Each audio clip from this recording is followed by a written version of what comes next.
Soy Emma Vila, alumna de fisioterapia en la UIC, y voy a hablar de la inestabilidad de hombro por lesión de bancar postquirúrgica. La articulación glenohumeral es una estructura anatómicamente y bioquímicamente compleja que tiene un rango de movimiento muy amplio. De hecho, es la articulación más móvil del cuerpo humano, pero tiene contrapartida una predisposición a subluxarse o dislocarse. De sus componentes estabilizadores pasivos, el labrum anterior juega un papel importante en la estabilización anteroposterior de la articulación. Una lesión de Bankart se define como una separación anteroinferior del labrum glenoideo y una luxación anterior del hombro que se produce generalmente por traumatismo en caída o por contacto. Una lesión de Bankart se origina a consecuencia de un fallo de otras estructuras estabilizadoras de la glenohumeral. Si una o varias de las estructuras se ven comprometidas, pueden cargar más el labrum y al final dañarle. Debilidad muscular y desbalance de los estabilizadores dinámicos, déficit de fuerza en rotación interna y externa, alternación en el sistema sensoromotor del hombro suelen causar este tipo de lesión. En las inestabilidades anteriores, 86 son traumáticas, 60 son dislocaciones, 45 son ocasiones y 39 son subluxaciones. La incidencia de inestabilidad anterior en la población general de Estados Unidos es 0.08 por 1000 personas por año. Predomina más a los varones, 91%, y va a disminuir con la edad. Los atletas son muy expuestos a inestabilidades anteriores, sobre todo en la población de jugadores de rugby, tenis, baloncesto y esquí. Se investigó también que la incidencia de la patología en sujetos extraídos de la población militar es más alta. Sobre la lesión de Bankart encontramos manifestaciones clínicas recurrentes. Los síntomas específicos son un dolor agudo, una sensación de inestabilidad del hombro y aprehensión de los movimientos de abducción, flexión, rotación externa, una limitación de la amplitud de movimiento y una pérdida de fuerza y gran debilidad. A propósito de los signos, podemos ver una distensión de la cápsula hacia anterior, una distensión del músculo subescapular, una lesión de cápsula ligamentosa del labrum, una desinserción del ligamento glenohumeral inferior y una fractura parcial del borde anterior de la glena. El examen físico consiste en la inspección para ver si hay asimetrías de los hombros, atrofias de los músculos de la cintura escapular, la palpación para identificar los puntos dolorosos que se sitúan normalmente a nivel de la interlínea articular o al nivel subacromial. La movilización es muy importante de evaluar el rango articular de la articulación, realizar movilizaciones pasivas de flexión, extensión, ABD, ADD y rotaciones.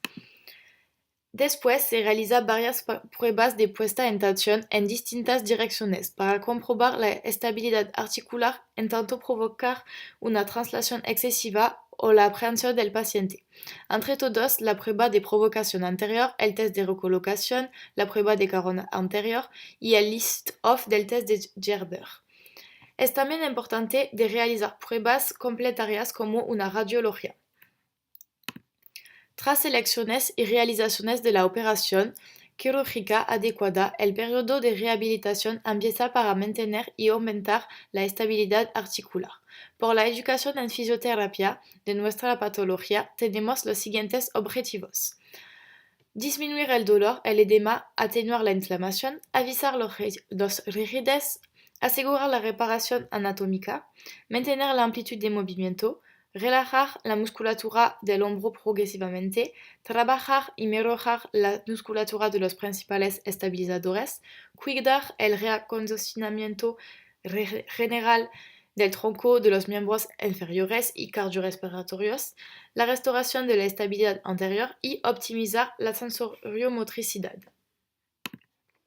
La calidad y la duración de la reeducación postquirúrgica son muy importantes en la realización de la estabilidad funcional y el retorno a la vida diaria. El tratamiento es progresivo, los resultados se observan más a largo tiempo y cambia según las fases. La primera fase es después de la reparación anterior del labrum hasta la semana 6, con el objetivo principal de proteger el tejido reparado. El paciente tiene una órtesis para descansar su hombro, puede realizar movilizaciones pasivas y isométricas, pero es prohibido de hacer abducción del hombro.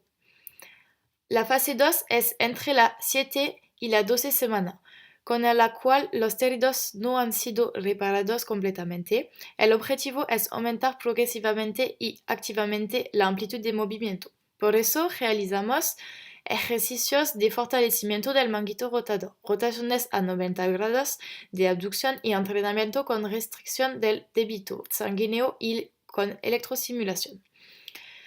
En la fase 3, el objetivo es la protección mínima después de la reparación del labrum anterior y la recuperación total. Es de la semana 12 hasta la semana 20.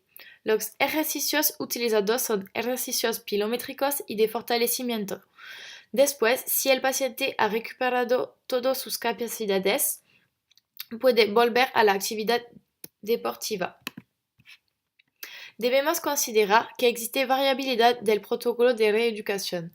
Los principales factores que varían son la presencia o ausencia de terapias recomendadas, los objetivos para completar los rangos de movimientos, los hitos fundacionales, las fechas de inicio de los ejercicios y las resistencias aplicadas, y para terminar, el tiempo recomendado para volver al deporte. Para terminar, hemos comparado nuestra patología con el capsular shift. Hay muchas coincidencias como el objetivo de corregir la inestabilidad de hombro, la incisión que se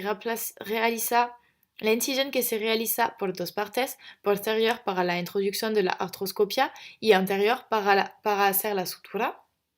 Las dos operaciones necesitan una separación del subescapular para mejorar la visibilidad durante la intervención.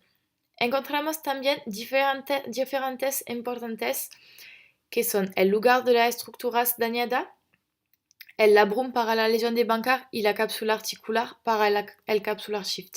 La técnica quirúrgica que consiste en la fijación del labrum para nuestra patología, mientras que en el capsular shift se realiza una tensión de la cápsula. El último punto que difiere es la limitación postquirúrgica en rotación externa, que es inferior a 90 grados por la lesión de Bankart y superior a 90 grados por la otra intervención. Gracias por vuestra atención.